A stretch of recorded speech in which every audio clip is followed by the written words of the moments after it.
Hello friends, আসসালামু আলাইকুম। আশা করি সবাই ভালো আছেন। আমি আমাদের মামুনি। আলহামদুলিল্লাহ, আপনাদের সবার দোয়ায় আমিও ভালো আছি। জানুয়ারি মাসের প্রথম দিকে এত বেশি ঠান্ডা, ডিসেম্বর চলে গেল, ঠান্ডা আমরা বুঝতে পারি নাই। গেল বছরের তুলনায় অত বেশি ঠান্ডাও ছিল না, বাট জানুয়ারির প্রথম দিকে মানে 1 তারিখেই এত বেশি ঠান্ডা বাতাস, হাত পায়ে যেন যত ঠান্ডা যেন হাত পায়ে লাগতেছে। আগুন ছাড়া আর কোনো বুদ্ধি নাই।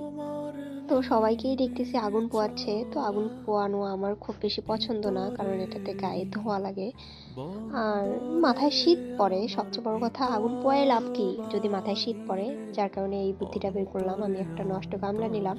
গামলায় প্রথমে সুপারি পাতা, দেন আমি বড় বড় কাঠখড়িগুলা দিচ্ছিলাম।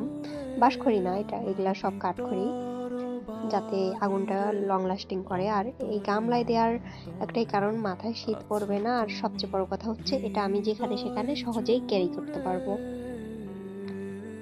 তো প্রথমে আমি কাঠখড়িগুলা প্রসেস করে দিচ্ছিলাম একটার পর একটা, একটার পর একটা। আমাদের এইদিকে হচ্ছে কুড়িগ্রাম জেলায়, রংপুরে কুড়িগ্রাম জেলায় এইদিকে একটু বেশি ঠান্ডা। এটা বাংলাদেশের উত্তরাঞ্চল। এইদিকে কিন্তু অনেক বেশি ঠান্ডা বাতাস। আর গেল দিনের থেকে আজকে অনেক বেশি শীত পড়ছে, ঠান্ডা বাতাস যুক্ত কুয়াশা।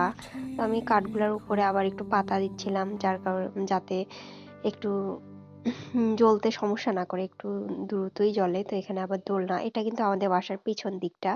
আমাদের বাসায় গ্রামে হলেও বাসার ভিতর কিন্তু কোনো রকম হাঁস চড়াইয়ের উপদ্রব নাই, বাট আমরা কিন্তু সবই পালি। এই কাঠগুলো আমি পাতাগুলো দিয়ে ঢেকে দিচ্ছি। যত হাঁস মুরগি গরু ছাগল সব আমাদের বাসার পিছনে। আর বাসার পিছনে হইলেও বাসার পিছনটা কিন্তু দেখলেই আপনাদের ভালো লাগবে। এত ঝকঝকা তকতকা কমলা গাছ, সুপারি গাছ, সব মানে সব ফলের গাছ দিয়ে বাগানটা আমাদের। আর এখানেই আমরা সবকিছু লাগাইছি হচ্ছে হাঁস মুরগি। তো আমার গল্প করতে করতে প্রসেস শেষ হয়ে গেল। আমি এখন রান্নাঘর থেকে গ্যাসে আগুন নিলাম। এটা পাটখড়িতে আগুন নিলাম। পাটখড়িতে আগুন নিয়ে হচ্ছে আমি এটা লাগানোর চেষ্টা করব। তো কোনো কাজই কিন্তু সহজ না, হ্যাঁ, আগুন লাগানোটাও অনেক কঠিন। এখানে ধৈর্য না থাকলে আসলে আগুন লাগানো যাবে না।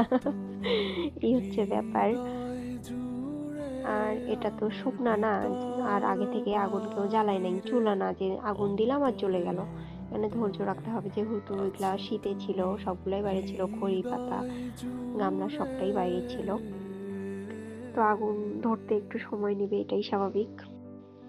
আর গ্রামে লক্ষ্য করলেই আপনারা দেখতে পারবেন, এখন কিন্তু এই 2 মাস কিন্তু মানুষ আগুন পোহাবে বেশি, কারণ এখনকার ঠান্ডাটা মানুষের হচ্ছে ইয়াতে, হাতে আর পায়ে বেশি লাগবে। তো এখানে হচ্ছে উপরে বারান্দা, আমাদের বাসাটা হচ্ছে রাউন্ড, চতুর্দিকে বারান্দা, মাঝখানে সুইমিং পুল। আমি এই বারান্দায় নিলাম। আর এই গামলাটা স্টিলের হওয়ার কারণে আগুনটা কিন্তু চতুর্দিকে মানে গামলাটা পুড়বে না স্টিলের কারণে, আর আগুনটা এখানেই থাকবে। হ্যাঁ, তবে গরম হবে, গামলাটা গরম হবে এই আর কি। তো আলহামদুলিল্লাহ, আগুন কিন্তু খুব বেশি আমাকে প্যারা দিচ্ছিল না, কারণ প্রথম অবস্থা হিসেবে কিন্তু সবকিছু একটু প্যারা দেয়, বাট এটা যতটা দেওয়ার কথা ছিল ততটা প্যারা দেয় নাই। তবে একদম যে ইজি সেটাও না। আমাদের বাসায় হচ্ছে নানি আসছে। নানি আমাদের বাসায় সভা হইলো, সভাতে নানি আসছে। তো আমরা আর যাইতে দেরি। তো বুড়া মানুষের তো একটু ঠান্ডা বেশি হবে, যেখানে বড়রাই আমরাই কাত হয়ে যাচ্ছি, সেখানে ওদের তো ঠান্ডা একটু বেশি লাগবে। তো আগুন আমি ধরাই নানিকেও ডাকবো। আর আমরা কিন্তু কেউ আগুন পোয়াতে পছন্দ করি না। আমাদের এখানে কম বেশি সবাই আগুন পোয়ায়, বাট আমরা কখনো ওই দিক যাইও না, পোয়াইও না, কারণ আমাদের এগুলা পছন্দ হয় না। গায়ে ধোয়া লাগে, ধোয়া ধোয়া একটা গন্ধ। তো আমরা একদম পোয়াই না তা না, খুব বেশি যখন হয় তখন ধরেন সপ্তাহে মাসে 2 বার এরকম।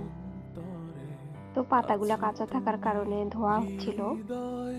আর নিচে যেহেতু আমি কাঠখড়ি দিছি, আগুনটা লং লাস্টিং হবে আর হচ্ছে ধোঁয়াটা কম হবে। তো আলহামদুলিল্লাহ, প্রথম দিকেই দেখেন আগুন কিন্তু নিচ দিয়ে অনেক দূর ছড়াই গেছে, এইদিকে লাগাইছে এই দিকটাও চলে আসছে আলহামদুলিল্লাহ। আর ঠান্ডা দিন আমার মোটেও পছন্দ না। আমি কোনো দিন কোনো কালেও ঠান্ডা পছন্দ করতাম না, না ছোটবেলায় না বড়বেলায়, আমার কখনোই ঠান্ডা পছন্দ না। আমার বোনের আমরা ঠান্ডা পছন্দ করি না, বাট আমানের বাবার আমানের কিন্তু ঠান্ডা খুবই পছন্দ। ওরা গরম সহ্য করতে পারে না। আমানের বাবা গরমের দিনে গোসল করে এসেও যেন ঘামতো, এরকম একটা মানুষ ছিল।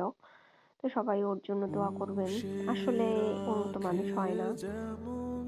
প্রতিটা মুহূর্ত যেন তাকে আমি মিস করি, এরকম একটা অবস্থা। তো যার যার ব্যথা শেষে বোঝে, বললেই যদি দুঃখ কমতো, তবে আমি সবসময় বলতাম। তো এই হলো অবস্থা। আলহামদুলিল্লাহ সব পাতা পুড়ে গেছে, আমার কাঠখোলাতেও আগুন লেগে গেছে। দেখেন মাশাআল্লাহ অনেক সুন্দর আগুন জ্বলতেছে। তো নানি আর আমি এখানে আগুন পোয়াচ্ছি, আমার বোন মানে চা বানাইতে গেল। আবু বকরও পোয়াচ্ছিল, বাট ও ছোট মানুষ তো, ও বাইরে গেল হচ্ছে খেলতে।